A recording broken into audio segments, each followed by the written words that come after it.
एलियाह का मंत्रालय। व्यापक मूर्ति पूजा के समय में एलियाह इस्राएल में एक शक्तिशाली भविष्यवक्ता था। वह राजा अहाब और रानी इजेबेल के विरुद्ध साहसपूर्वक खड़ा रहा, जिन्होंने राष्ट्र को बाल की पूजा में प्रेरित किया।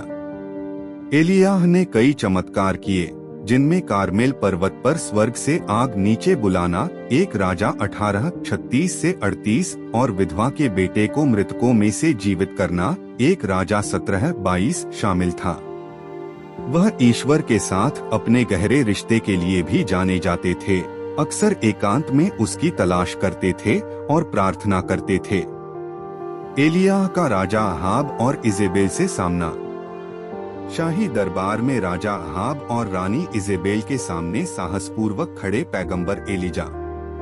एलियाह को एक कठोर, शक्तिशाली व्यक्ति के रूप में दर्शाया गया है, जबकि अहाब और इजेबेल परेशान और क्रोधित दिखते हैं। समृद्ध रंगों और जटिल डिजाइनों वाला एक भव्य सिंहासन कक्ष। कार्मेल पर्वत पर एलियाह का चमत्कार। एलियाह ने कार्मेल पर्वत पर स्वर्ग से आग बरसाई। आसमान में तूफानी बादल छाए हुए हैं और आग का एक खंभा दर्शकों से घिरी एक वेदी पर उतर रहा है। एलियाह को अपने हाथ आकाश की ओर उठाते हुए दर्शाया गया है, जिसमें आश्चर्यचकित गवाह हैं। एलियाह ने एलीशा के ऊपर अपना लबादा फेंका। उस क्षण का चित्र जब एलियाह एक मैदान में एलीशा के ऊपर अपना लबादा फेंकता है। एलीशा को अपने हल और बैलों को पीछे छोड़ते हुए दिखाया गया है, जिसमें दृढ़ संकल्प और श्रद्धा की दृष्टि है, और वह बागडोर स्वीकार करता है। एलिजा और एलीशा जॉर्डन नदी पार कर रहे हैं। एलियाह और एलीशा जॉर्डन नदी के किनारे खड़े हैं। एलियाह अपने लबादे से पानी पर प्रहार कर रहा है। पानी उनके सामने भागता है, जिससे एक सूखा रास्ता बन जाता है। आग का रथ।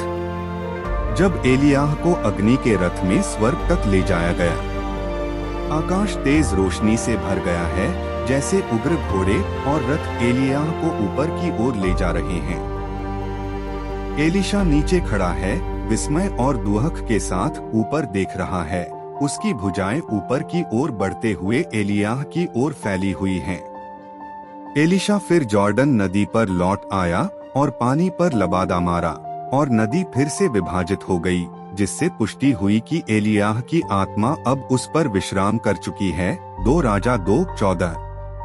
एलीशा ने कई चमत्कार किए, ईश्वर की शक्ति का प्रदर्शन किया और एलियाह द्वारा शुरू किए गए कार्य को जारी रखा।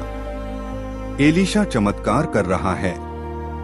एलीशा के कुछ चमत्कारों को दर्शाने वाले छोटे छोटे चित्रों की एक श्रृंखला, जैसे पानी को शुद्ध करना, विधवा के तेल को बढ़ाना या शुनेमिन के बेटे को जीवित करना।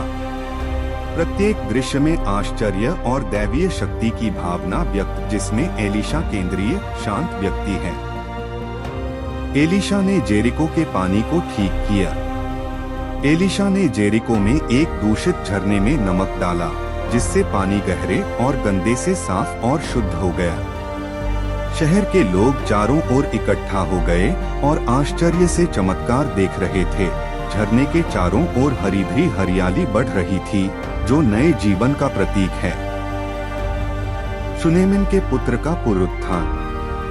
एलीशा एक अंतरंग, भावनात्मक रूप से आवेशित क्षण में शूनेमाइट महिला के बेटे के बेजान शरीर पर घुटने टेक देता है।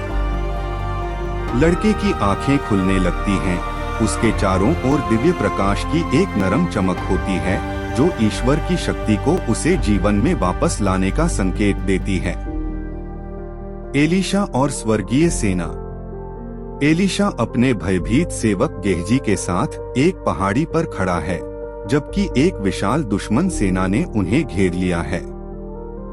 ऊपर और उनके पीछे स्वर्गीय रथ और अग्नि के योद्धा आकाश में दिखाई देते हैं, जो मानव दृष्टि से परे ईश्वर की सुरक्षा और आध्यात्मिक शक्तियों का प्रतीक हैं।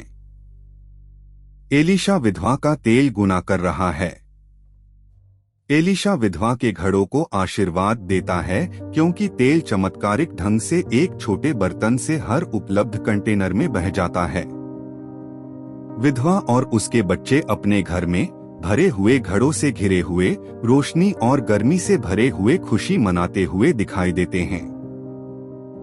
एलीशा 100 आदमियों को खाना खिला रहा है। थोड़ी मात्रा में रोटी और भोजन एलीशा के सामने रखा जाता है, जो उसे प्रार्थना के साथ आशीर्वाद देता है। जैसे ही वह अपने हाथ उठाता है, भोजन कई गुना बढ़ जाता है, जो उसके आसपास बैठे 100 लोगों को खिलाने के लिए पर्याप्त होता है। वे लोग भोजन को विस्मय से देखते हैं, कार्य में ईश्वर की शक्ति का एहसास। एलीशा, इजराइल का पैगंबर, बाइबल में सबसे प्रमुख शख्सियतों में से एक है, जो चमत्कार करने और भगवान के दूत के रूप में कार्य करने के लिए जाना जाता है।